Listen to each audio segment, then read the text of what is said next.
says that you love her? Yeah. Okay, I see your true colors. I do. I see your true colors. And it's not comfortable sometimes, is it, to be seen?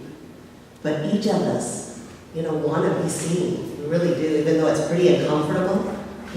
We want to be known, we want to be seen, and we want to see each other. Because we are unique beings. We are unique, and we are the same. We have it all. Judy was right on. Judy, you did a good job. Right on. I approve, but I approve this message, because it is so true, that, oh my God, we're beautiful, and we have this essence in us, that is incredible. It makes me want to cry. It's so, I'm getting off base here, but I got to tell you, this morning we were outside, and it's kind of gray out. It's gray out today, where's the sun, and you're kind of getting into that mode, of negativity or whatever you do sometimes. And then I came in here, sat down, and heard the song, the prayers, the music, and all of a sudden there's a vibration that starts to raise in us, right? That starts to just feel different. We can make ourselves feel different, you guys. I mean, that's, I guess, different message here, but I want you to know that. So when you're feeling pretty crummy about life, or you're feeling kind of, it's a gray day, this is not that great a day, it is a good day. It is a good day. You're beautiful. Your true colors are wonderful and beautiful, and they shine through. And that's who we are. And we have the brains. Once we make the intention we want to shift, we can shift. We can sit and listen to a music, or we can dance, or we can do something that raises that vibration so that we can go out and take it to the world. Because that's our true colors, and we each do it differently, right? We do it differently because we see differently. We are different, unique human beings, and that's kind of where I want to focus today is, we see according to how we are. We don't see what's out there, really. Truth is kind of relative. We see how we are. We can look at this beautiful sanctuary and go, oh my God, I'm so filled by the beauty. And we can see the sanctuary some other time and be hurt by it because we were wounded as a child in a church, and it feels too churchy, right? So we see differently according to each one. Life is good for some people, life is bad for some people, and life is in the moment, right? So one moment we see life as great, one moment we see life as not so great. And it's about our perception. Life is about perception, how we see what is true in our life. And what I know is that the perception is how we see each other uniquely, how we see ourselves uniquely to us. I want to talk about being unique, that we have spent so much of our life trying to be what others have seen, what others have seen in us. We have spent time being maybe a child who has had to shrink to a vision of a parent. So Oscar Wilde said, you might as well be yourself as everyone else is taken. Isn't that true? You might as well be yourself. Everyone else is taken. You're unique. You are unique. And I'm thinking about this week because we had a wonderful women's wisdom class. And one of the questions that we started with, the question was, what's the one thing that you would tell your little self about your life, knowing what you know now? If you could go back to your little girl, right, and say, look, you're going to have this life. What do you want to know? So we talked about that. And very interesting, that the first person who shared, I would be bolder. I wouldn't shrink to fit others. And almost every single person said the same thing. That's what they would do. When I read the book, the five regrets of the dying, one of the regrets was that they weren't bold enough. They didn't live their life uniquely, that they lived it according to what everybody else thought they should live. So this talk is about showing your true colors. It's a perfect topic for being able to, know who you are and then take it out uniquely into the world. To stop shrink-wrapping ourselves so that we fit in so, with everybody else, their attitude and what they expect out of us. Mark Gaffney calls it our unique self. I love that. I've been working with him, and not him, but his book. I'd like to work with him. He's kind of cute. But he talks about, it's different. When I'm talking about unique self, I'm talking about our essential self, our God self. I'm not talking about your ego self. We all have all of it, but I'm talking about our true colors are the beauty. It's about our qualities that Judy was talking about, refined and taken out into the world. See, what he says is that we are individualized expressions of the love intelligence that lives in us. Oh, that excites me. That excites me, that we have an energy, a field of energy that runs through us, that moves us, that animates us, that loves us. And that when we can tune into it, when we can align with it, we can give our gifts incredibly big into this world. See, our unique self, our real self knows we're not alone, we're not invisible, we're not small, we're unique and lovely and beautiful, always will be, always have been, and it knows that. And our ultimate purpose in life is to bring that forward, like nobody else can bring it forward. There isn't another Kathleen in this whole world that can do what you do. Never. And your gift has to be spread out to the world or it loses it when you die. Do you understand that? Every single one of you have a unique gift. You don't have to go find it. It's in there. And your gift is so important. You can't let it die with you. It needs to be out into the world.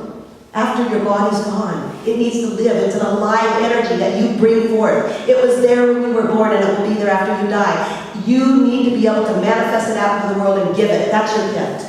That is your gift to the world. We're the same, but we're different. We are the same, but we're different. We walk in holy boldness. I love that word. Holy boldness. Bold. Be bold with your life, but do it in a holy way. Don't be bold with your ego, using judgment, using ridicule, using anger. You do it in holy boldness, using your love, your unique love to manifest out into the world. Here's how it works. We have a power that lifts us. We have a power that is so incredibly big that we can't even talk about it. We try to put it in a label, right? And say, we've got this God inside of us. That doesn't even begin to tell us the energy that moves us. It lifts us. What it is an evolutionary urge to expand, to move forward. And it's in everything in the world. It's in a seed that moves into a tree. And it's in even in this. It's in everything. It's an energy that God has in the world, that God is in the world, because we are part of it. We are moving, expanding creatures. We aren't stationary. We are moving, we are expanding, and we are growing, and we are getting better. We're getting bigger and bigger and bigger. There is a yearning in a seed to grow, and they don't get sidetracked by saying, I need a better shape, I need a better color. The seed just grows forward. The seed just grows forward. It doesn't say, I'm bored, I need a purpose. Its purpose is to grow. Its purpose is to expand and to love and be the best version of itself.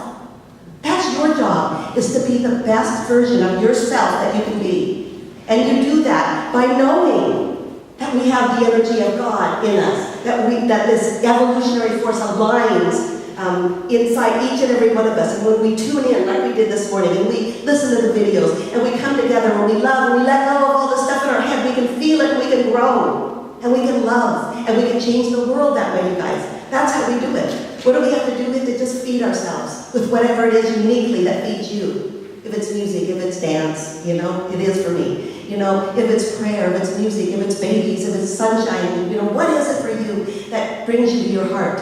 That you fall down and say, thank you, God, for letting me live this life. Thank you for this gift of life.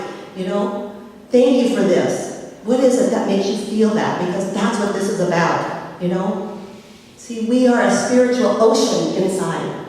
We see ourselves as this little limited human being, and we're not that at all. We're this incredible ocean. And when we can lay back and let the ocean take us, wow, life becomes so much better. It guides us, And this happiness that we feel comes from aligning and resting in that ocean of love that we're in, So we got to do the spiritual practice, to face the stuff in life. We've got to align with it. We've got to find it. We've got to keep coming back. See, you got to be reminded. I'm not telling you guys anything that you don't know. Every week we say the same darn thing, hopefully in a different way, But the truth is that you got to keep coming back. You got to do your spiritual practice to feel it. We got to be reminded who we are. We think we're the limited self. We're not that.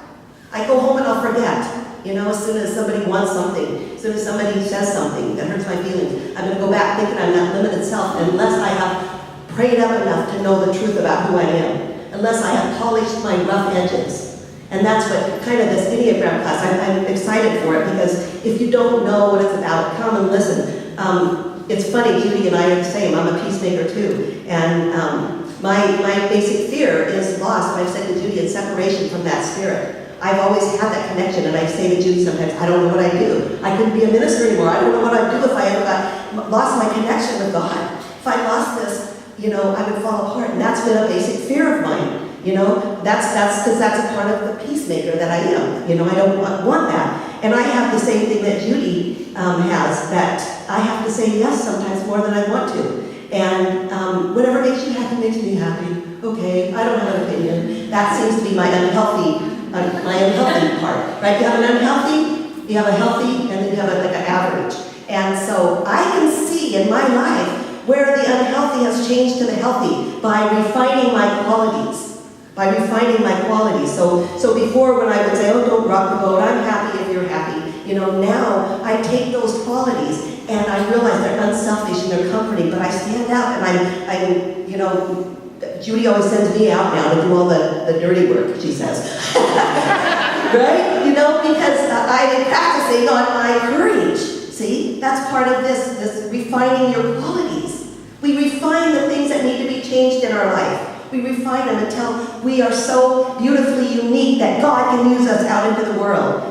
So my life's work, and yours too, is to see my true colors and to see the essence of everybody else's true colors, is to be my unique self, to transform these lower energies I have to healthy, unique energies, to express my divine qualities in the world. You are unique. Every one of you. You're beautiful and you're unique, and never let anybody tell you that you aren't. That song makes me cry.